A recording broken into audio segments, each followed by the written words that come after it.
And then I think the last point I would say about diversity and how we can attract more women to tech is there is still a perception issue. So particularly I've got a science background, and my company actually do a state of science index. They do a big a global survey, and they look at perceptions of science. And I don't actually have the current data, but I think it was last year they found that I think it was 37% of people believe you have to be a genius to go into science, right? I'm not a genius. I think most people who work in tech or science are not genius. First of all, I would say it's where the action is. You know, it's the cutting edge. The definition of technology. It's changing the world.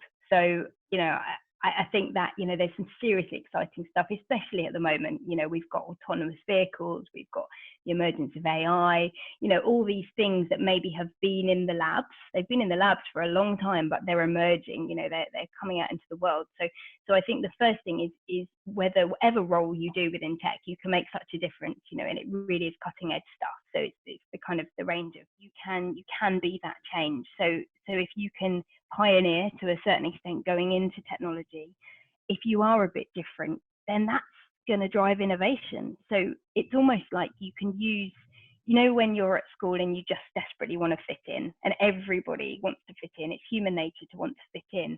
In actual fact, if you've got reasons to stand out, then that will drive innovation. So I would almost say that that's a reason to go into it, because maybe you don't see as many people that are like you in the industry. Finding what the organization needs, sometimes before it knows that it needs it, and then being the one that can offer that. So having that kind of unique skill set. She would also say to me, she's always saying, step out of your comfort zone, because that's where the magic happens.